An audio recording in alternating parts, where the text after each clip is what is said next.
Gaar haala ajaa'ibaatiin akka ajaa'ibaatitti haflaa godhanii fi maal godhanii eegaa jiranii baay'ee tokko nama gammachiisa. Muktaar baga gammaddee caaltuun nagaa mana isheetti galu idduma takka itti gammannee atillee baga gammaddee dhugaa lamarra sadii ta'ulleettis baay'ee isin gammadee Muktaar haala bareedaadhaan haala gaariidhaan akkasuma yuutubaroonni keenya biyya keessa jiran hedduu takkatti bakka jiraa miti haala bareedan kakuudhanii bakka haala bareedan eeganii walla baay'ee nama gammachiisa baay'ee namatti tola maashaallah tabarakallah rahmaan. Rabbiin ilmoo isin caaltu ilmoo abbaa caaltu rabbi isin haa taasisuu jennaani wallahi hedduma takkatti nama gammachiisa maashaallah tabarakallah rahmaan. Assalamu alaikum warahmatullahi wabarakatuh. Jirtu akkam naga keessanii fayyaa keessanii isin jechaan illee naga jira alhamdulillah galata rabbi. Inshallah akkam jirtu naga qabdu fayyaa qabdu mee YouTube keenya kana guddisuuf tattaaffii godha yaalii godha waan ajaa'ibaati waan baay'ee namatti toluudha. Maal hojjettanii namni beektanii yeroo tattaafata irra gaara oruun tattaafatanii immoo irra gahu. Kanaaf hunduma keessaa rabbiin khayra haa taasisu isin jedha. Isin immoo like gochuu share gochuu wanta gateena dhugaa dubbachuudhaafi hedduu takkisin galateeffadhaa sababiin isallee har'a nutti jajjabeessitanii isin nu ga'uu keenya irratti hedduu takka galatoomaa isin jechuun barbaada hordoftoota kabajamtoota kiyya. Waa'ee Muktaarii fi kuulanii akkasuma jadiitti jechuudha. Firuu hedduutu jira ijoollee hedduutu bira jira. Dhugaa dubbachuuf haala bareedaadhaan eegan jechuudha baay'ee nama gammachiisu. Isma dhugaa wallaahi baay'ee tokkotti nama gammachiisu das namatti jedhu. Haala gaarii haala bareedaan simatanii mana qopheessanii nyaata hojjetanii bakka baay'ee tokko bakka wantoota akkana kana warra hojjetaa ture duraa Yaman keessatti ijoolleen haala bareedaadhaan jechuun yeroo fuudhan yeroo gurguran bakka kuni maal jechuu isin fakkaate kabaja walii qabaachuu jechuudha. Kuulanni gaafa sargii Muktaaruudha amma kadhaiteef waamuu mana hin jiru jechuudha. Muktaar isii fudhachuu gara baadiyyaa deeme yeroo Muktaar dhufetti bakka Bolman o isani fataa godhanii sanaa godhanii eeganii kuni wantoonni kana kun odoo baay'inaan jaalala namaa jiraate namni illee guddataa deema yuutubaroonni illee guddataa deemti gaafa walitti dhufee suuparsiiyuu godhee gaafa walitti dhufee wal gammachiise maal jedhee keessa bakka hin jiraa miti wallaahi azim jechuudha. Sirba tokkotti namatti tola guddina namaatti mul'ata jaalala namaatti mul'ata. Anam malu itti waan dubbachuu barbaade hammam namni wal jaalala walii qabu hammam namni kabaja walii qabu baay'ee tokko bakka naatti tole jechuudha dhuguma isuma dhugaa jechuudha.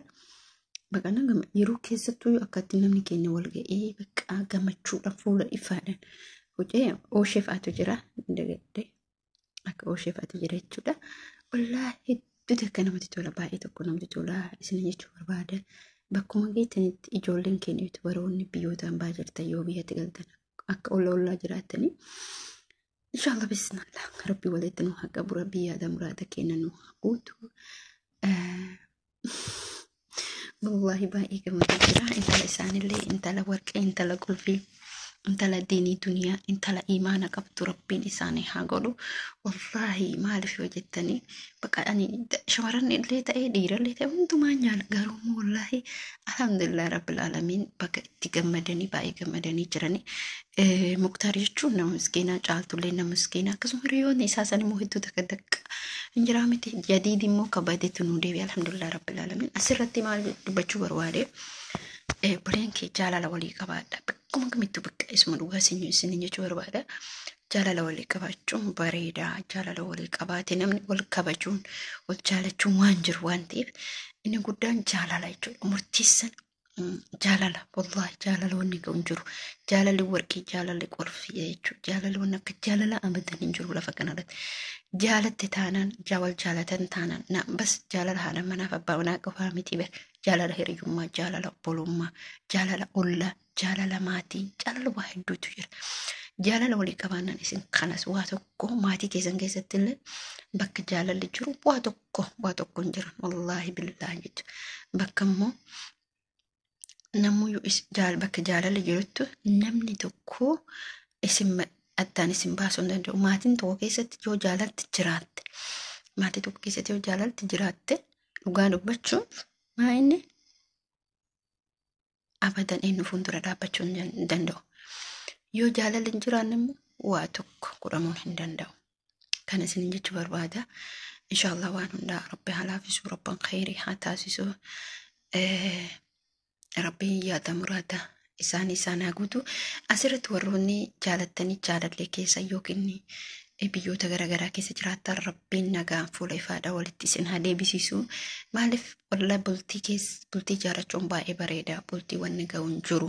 Bultii jechuun baay'ee tokkotti bakka bultii wanni akka bultii ga'uun jiru. Bultii gaafa dhufte ilmaan dhufa. Yoo amma namni tokko fakkeenyaaf jaalala keessatti wal daddarbu maal qabaate dhugaa dubbachuuf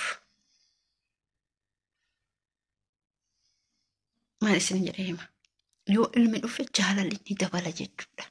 Fakkeenyaaf namni hajjii fi faayoo fudhaa.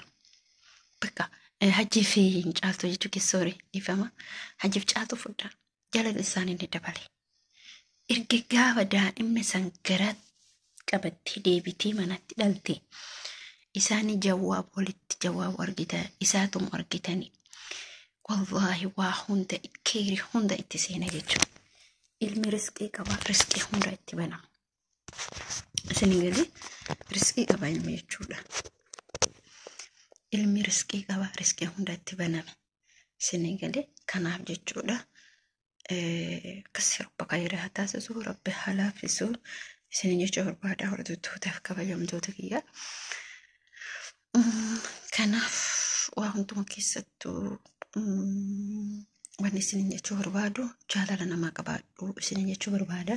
Mee viidiyoo keenya kun isinitti tolu isinittis tolu ba please like godha, commentii barreessa, yaada keessa kennadha. Hamma gaafa haalamna hojjettee jireenya biyya ambaa kana keessaa baanee jiruu keenya jiraanne fayyaa qabaanne fayyaan guddaa fayyaan Rabbiin fayyaa nu haa kennu.